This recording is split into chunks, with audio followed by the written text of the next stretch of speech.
Nachman. We're continuing. We're finishing off lesson 10. So we're talking about how there's people who have harsh decrees. They're suffering, have tsar. We said you have to go to the tzaddik. You have to help him, give you advice, and you have to ask him to pray for you.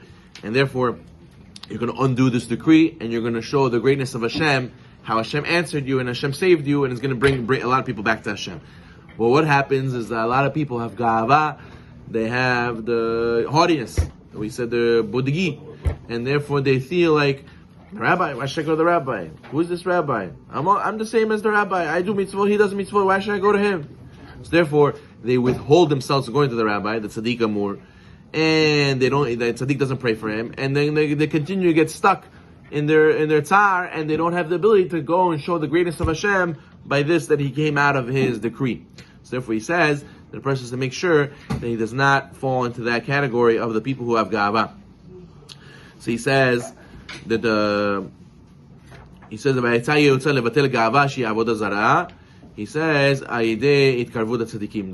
reason to get rid of your ga'ava, and which is a representation of avodah zarah, it's only through coming close to the tzaddikim. And he says, and through this you get complete faith when you come back to Hashem and you connect to the tzaddikim.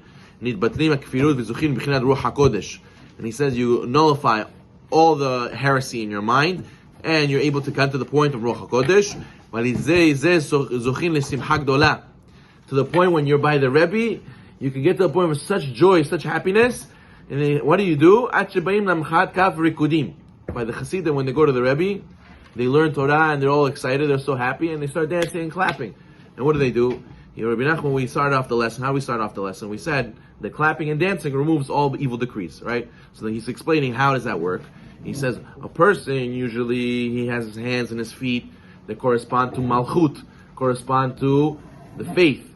A person has to know that, what does it mean Malchut? Kingship. Malchut means, who do you give your kingship to? Who do you give authority to?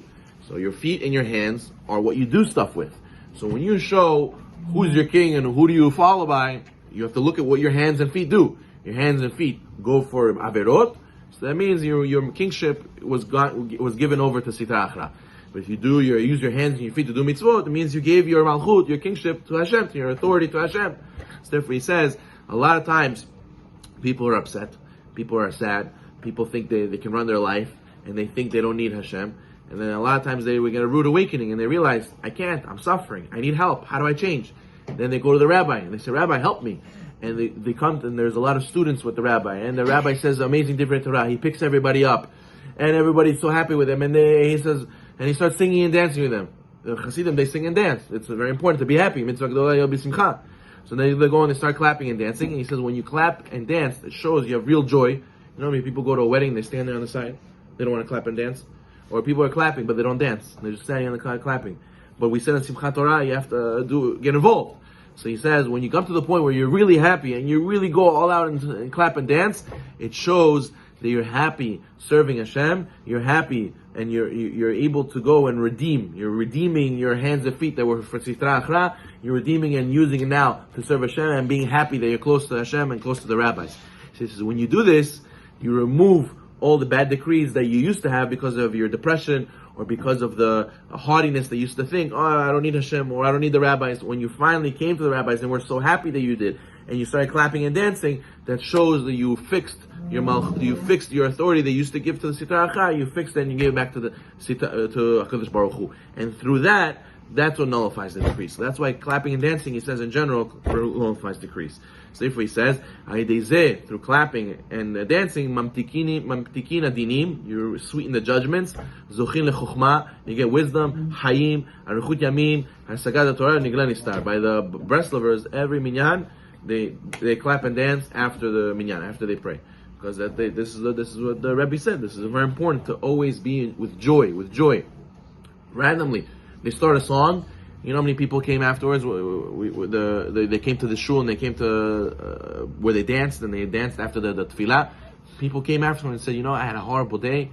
I had a lot going on. I wished I could just smile and be happy for 5 minutes. I came to shul after the davening. They did sing and dance. And they picked me up. I finally smiled. I finally felt good. I finally forgot about my problems. Because they clapped and danced for holiness, for good things. And this, then they do it on Purim. Then we know on Purim they nullified the biggest decree. So the happiness on Purim also nullifies decrees.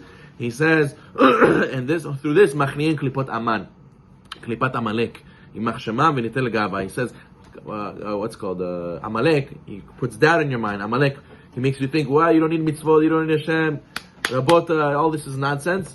You don't need Hashem. And then when you go and you clap and you dance and you're happy that you're serving Hashem, this exactly removes and takes away all the koach that Haman could have. So a person has to work on being happy, serving Hashem, and through this, like it says in Parashat Kitavo, there was all the 98 curses. It says, Tachat asher avata Hashem Elokecha b'simcha. This, that you not serve Hashem with happiness, that's why all those 98 curses came.